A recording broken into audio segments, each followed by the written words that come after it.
Let's bring Andrew DiCecco in and talk a little Birds and some Eagles with him right now on the Sports Bash. What's going on, Andrew? Mike, how you doing, man? You know, this time last year, you and I were chopping it up there on Radio Row. Yeah. I miss it, man. Yeah, I mean, hey, listen, this is why, yesterday we had Fletcher Cox on the show, and he's walking around out here. Kelsey's out here. Britton Covey's going to join us later on tonight at 5 o'clock. Tell Britton I said hello, man. That's I talked to him quite a bit this season.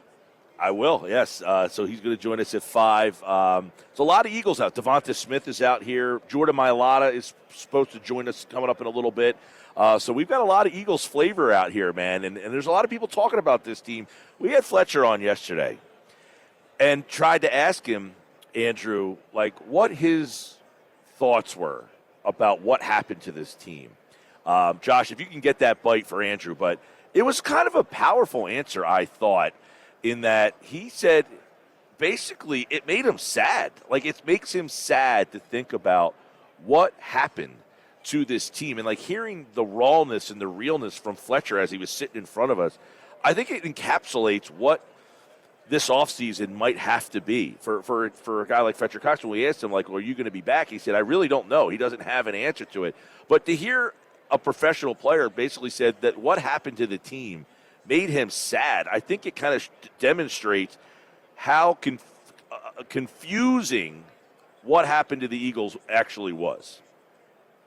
Yeah, that's interesting, Mike. And obviously it had to be something catastrophic and something that has yet to be explained. It goes a lot deeper than what many anticipated or what many sort of perceive the shortcomings to be. And obviously talking to Fletcher yesterday, as you did, he sort of intimated as much, which is you expect certain stories to come out in the coming months as we continue to find out more information. But obviously there was a deep-rooted issues that were, ruining that team and fracturing it. And, I mean, some of it has come to the surface. You heard Jeff and Adam on last week's Inside the Birds podcast with the Sean Desai news that they had there and things like that. But obviously I think there's even more beyond that as well.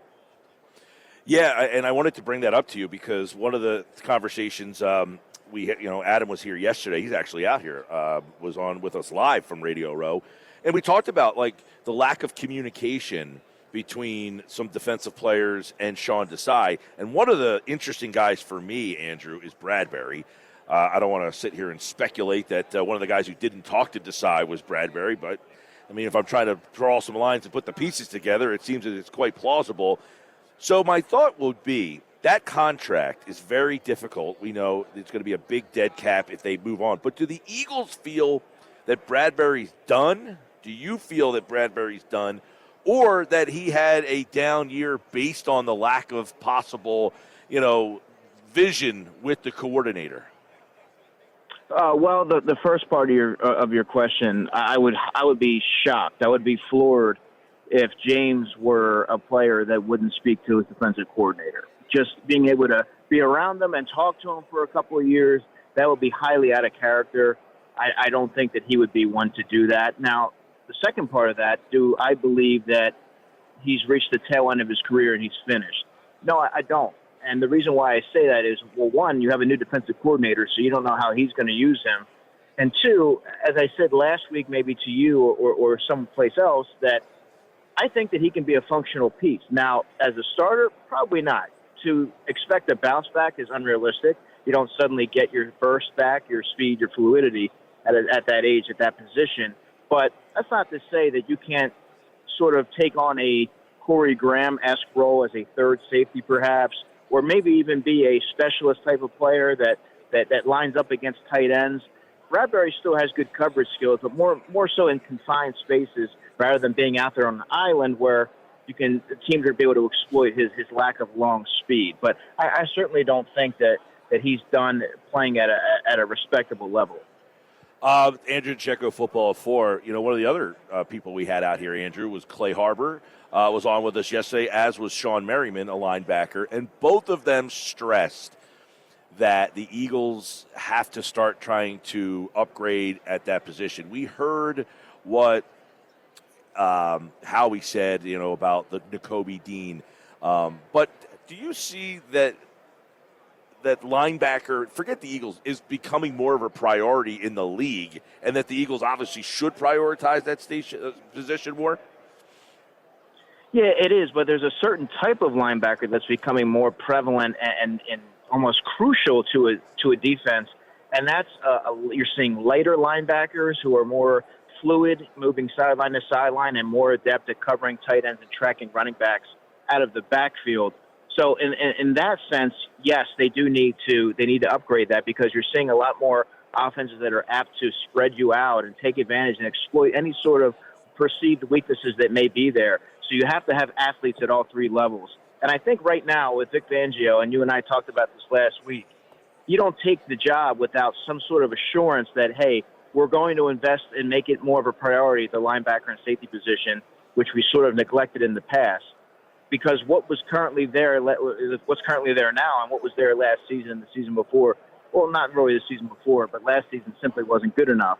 So I think if you're Vic Fangio, you're going to make it known that, hey, look, I need a safety, a smart safety, a veteran safety, a versatile safety that can execute what I need him to do defensively, because a lot is required of a safety in Vic Fangio's defense. And as far as linebacker, yeah, you need a smart player that's going to, because, look, they don't blitz. They don't throw. He's not going to throw a lot at you. You have to get home with 4 or 5 man pressures. So your second level needs to be able to hold their own and take care of business. And I think right now, when you look at those two areas, that's where the issues lie. And the Eagles have a lot of work to do. And I do think they're going to look to rectify that this offseason. Andrew DiCecco, Football at 4 here on the Sports Bash live from Radio Row in Vegas. And, of course, the Eagles putting the pieces together. We saw DeVonta Smith out here. He has been walking around. One of the things that I'm looking forward to, and we had a lot of conversations about Kellen Moore.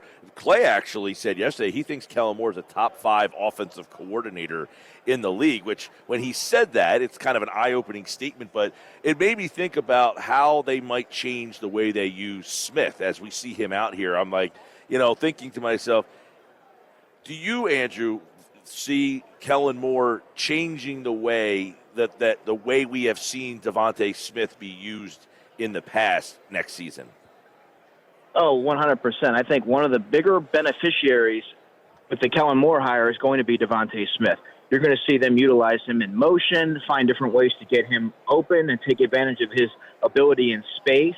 Also threaten vertically a little bit more with him, because I think that he was more relegated to a minimal route concepts and things of that nature. But you're going to see him be able to really expand what he's able to do, and just really open up the playbook with him and unleash him. And then you have A.J. Brown, who can do it all as well. But he's really going to accentuate Kellen Moore, what DeVonta Smith is able to do. So I'm really interested to see how he really takes flight here in 2024. Andrew, by the way, former Eagles wide receiver Mac Hollins is hanging out in an Oakland A's jersey with no shoes on, walking around. I wonder if he would be a guy. Yeah, no shoes, an Oakland A's jersey. But you talk about that wide receiver position and Smith. We've heard a lot of people talk about the way that he used C.D. Lamb out in Dallas, and then trying to mesh that role, and then also what A.J. Brown brings to the table, thinking, the offensive side of the ball, that third kind of wide receiver. What kind of guy do you want to see how we kind of target for that role?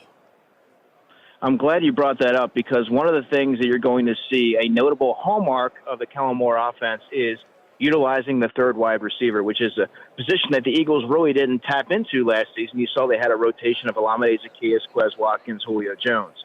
Now, I do think that they will invest in a receiver probably on day 3. They have a lot more needs at critical positions. But I also am of the belief, and I've talked to Britton about this, that he warrants consideration for a larger role in the offense. I think that his short area quickness is essential in creating spacing for guys like AJ and DeVonta to operate. Thought he did some really good things late in the season, and he does have some burst. So it's a new dimension that the Eagles don't already have from their pass catchers, and I think that he deserves an opportunity to carve out a more substantial role on offense. But I also think they're going to look to address that later in the draft, maybe a guy like a Luke McCaffrey from Rice who has a big body at 6'2", 200 pounds. Maybe they look to find a low-cost veteran in free agency, but given their needs elsewhere, it's hard to envision them investing substantial resources in the number 3 wide receiver position. All right, we got obviously a lot of all-season stuff on the way. Draft, I heard you just mentioned a couple of draft possibilities as that season is going to be starting to heat up. We'll talk more draft, of course, with Andrew as we get a little closer. You mentioned that you and Britton, you talked to him a lot throughout the course of the year. Why is it, do you feel, that he has not maybe had a bigger role? Would he be a guy that you think could have a role as a kind of a slot guy in a Kellen Moore type of offense? You know, when I tell you something, Mike, you know that I mean it, and it's something that I've seen on film and being around someone and talking to enough people. He can play. He has a lot more to offer than what he's been able to show in his 2 seasons. And an explosive player, good short area quickness, short to intermediary option that, like I said, he offers a different skill set than what the Eagles already have from a wide receiver position. And I think the reason why he wasn't seeing as much action is because, I mean, look, you saw them struggle to get the ball to Dallas Goedert, who was the 3rd option in that offense, let alone someone like a Britton Covey. You saw Quez Watkins not really be a factor. You saw Julio Jones not really be a factor. But Olamide Zaccheaus, I thought he should have had a larger role. I thought he was really good operating in space, and they didn't really tap into that. So they were really trying to funnel the offense through A.J. and Devontae, and there wasn't much left for anyone else to really step in. But later in the season, you saw that they had capable options such as a Britton Covey that could step in and give you a handful of snaps and catch a ball or two. And I think him being in the system for 2 years, working with Aaron Moorhead, I think you owe it to him to give him a shot at that job while also adding some more competition via the draft and possibly free agency. All right. We're looking forward to the offseason and getting it all put together, see what the blueprint will be for Howie Roseman as we're getting close to free agency now, about a month away from NFL free agency, and then the draft will be hardcore all over that right here on the Sports Bash. All right, buddy. I wish you were here. We didn't order a pizza to the establishment last night, but we missed you. that was classic, man. That we'll never forget that. All right, man. Take care. Enjoy your time, man.